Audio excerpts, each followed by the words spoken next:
Hi, I'm Jo and welcome back to my channel.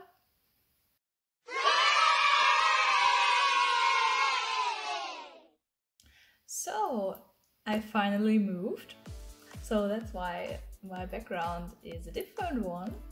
And it is so pretty. I love my new apartment. It is so great, and maybe I'm gonna do like a bookshelf tour because I obviously had to rearrange them and I quite like them, especially the one that is behind me.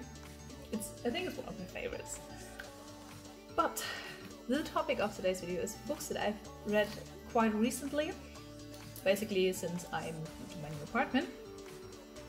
And yeah, let's go. First one I wanted to read for quite a while, but I just never got around to actually buy it, or I didn't know anyone who owned that book. But then my boyfriend's friend said that he actually owns it and he was willing to lend it to me. And since it's we are still self-isolating and slash in quarantine, I couldn't give the book back yet.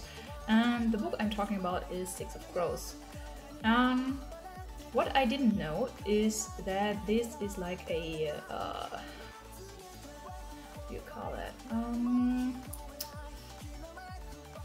It's like the duology, but like a sequel to the Bookshelves trilogy. And I did not know that, but I didn't have any problems reading this. The problem that I did have with that book, that's why I only gave it 2 stars on Goodreads, is because Cassandra is one of the most annoying people ever. Like, I literally dislike this character so much that he ruined this entire book for me.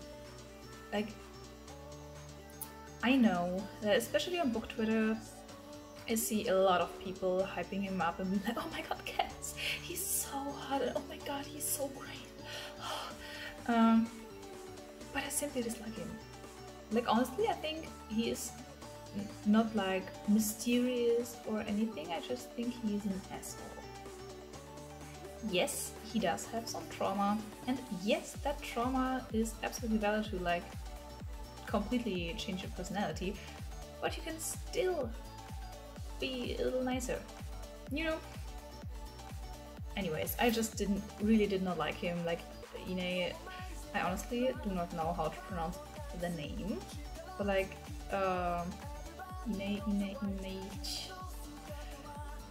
the possible love interest.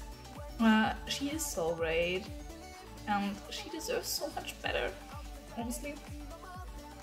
But anyways, that is my opinion to Six of Crows. Otherwise, I quite enjoyed it, but like really, Cass ruined it so much for me.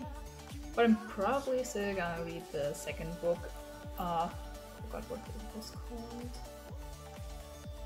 Crook Kingdom? Yeah, Crook Kingdom, I think it was called like that. Still gonna read it because there was kind of a cliffhanger, obviously. And yeah, I do want to know how the story is evolving, but I just wish Cass wasn't like the main character.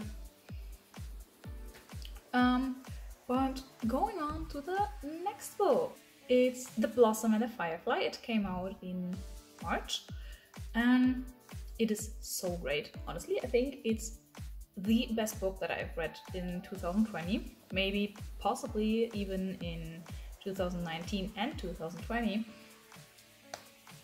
I don't know. I talked about it on Twitter before.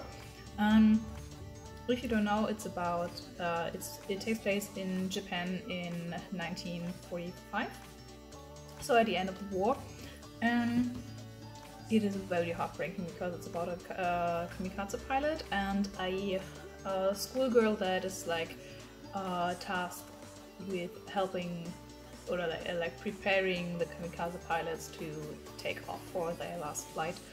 And it's so heartbreaking. That book doesn't even have like 300 pages and I cried 5 times. It was very emotional and really a book that is different from probably every book that I read before, but like in a positive way. And I think that book is also really good too if you have like a reading slump. It's really good. because the chapters are quite short, and I found out for me that if I read books with shorter chapters when I want to get out of a reading slump, then that works quite well. Then the next book that I have been wanting to read since it came out in... Yeah, I think it came out in October. It is Criers War. Just look at how pretty it is. It is awesome. And it has like all these tiny details. It's so pretty. It is so pretty. What I really like about this book, like you can see like here what it looks like, and then when you take off the coat, it also has this on its spine, because usually when you when you take off the coat of the book, then it usually doesn't look really nice anymore. Usually it only like has the title, but not like the pretty things around it, but this book has it, and it is one of the first like queer books that I read, which is really a shame. But I love it so much. It's like, if you guys haven't heard of it, it's a enemies to lovers story, and enemies to lovers is one of my favorite tropes ever.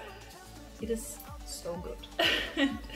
And it's queer, so that is like probably like my favorite mixture. Yeah. I really don't know how much I can say without like actually giving away spoilers, so I try to like not talk that much about how what the story is about, but it's like it is about a... I can just like read what it says on the back. Oh, it has some reviews on the back. Great. Here it is. Because I am going to read like read what it says here, because I am not good at like summarizing, and it's kind of hard to summarize this book, honestly. After the War of Kinds ravaged the kingdom of Rabu, the Automat, designed to be the playthings for royals, took over the estates of their owners and bent the human race to their will. Now Ayla, the human servant rising in the ranks at the house of the sovereign, dreams of avenging the death of her family by killing the sovereign's daughter, Lady Crier. Crier, who was made to be beautiful, to be flawless, and to take over the work of her father. Crier had been preparing to do just that, to inherit her father's rule over the land, but that was before she was betrothed to a Skyr Enoch, who seems to have 1,000 secrets. That was before she discovered her father isn't as benevolent as she thought. That was before she met Ayla. Set in a richly imagined fantasy world, Nina Valera's debut novel is a sweepingly romantic tale of love, loss, and revenge that grapples with what it really means to be human. And it is exactly that. It is so good. It's probably like my second favorite book of this year. I really enjoy reading it. Like, they are both very relatable, and I just love Crier. She's like super gay. She's like, you know, that's a stereotypical one brain cell lesbian. That is Crier. Honestly, she's so amazing. Also Ayla, she's also great. She's just like so stubborn and passionate, and oh boy, she's awesome. Coming to the last book, obviously I also read some other books, but they just weren't as good as these four. And the last book that also came out in March is Chain of Gold. I guess you guys have kind of been waiting for me to talk about it on my channel, or maybe you didn't, I have no idea, but I finally got to read it, and boy, it is so much more than I expected, and it is so insane. Like, literally, what is Cassandra Clare thinking to like play with my heart like that? Also, it was so amazing to finally like see Tessa and Will and Jem and like all these characters from the Clockwork series again. Literally every time they were mentioned, I melted inside. It was amazing. It was like all those new characters, like everyone is unique, even though like some of them are kind of like like not, I wouldn't like say like stereotypical, but well, kind of stereotypical, but like some of the minor characters. And honestly, if you've read this book, please tell me what do you think about Anna Lightwood, because Anna Lightwood is my new favorite character. Like obviously, like the main characters here, like James and Lucy and Cordelia. Cordelia is also amazing, but Anna Lightwood is probably my favorite minor character of all time. I love her. I've never had a character, like a female character that is like that, like the male characters in many books. You can find them like that, but they are always kind of unpleasant and kind of rude, but Anna is so amazing. Bless her heart, honestly. So, before I kind of like just rant on, I'm gonna stop here and just, I can highly recommend like the last 3 books, Six of Crows. I know people are hyping it up and people are loving it a lot, but I just don't like it.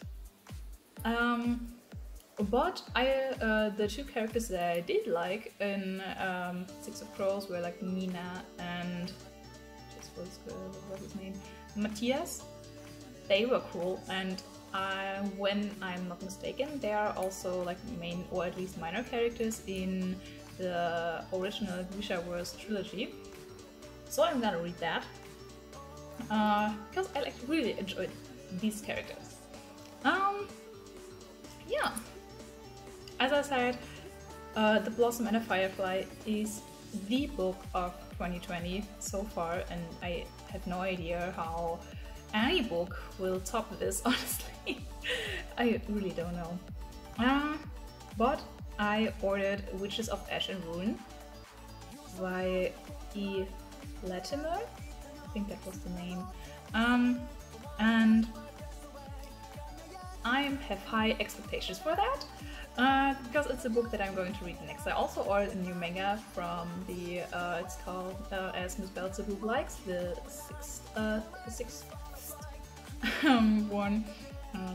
Let's see how that is. But the next one that I'm going to read is Witches of Ash and Ruin, and it sounds so amazing. Like, but yeah, that was it. I hope you like it.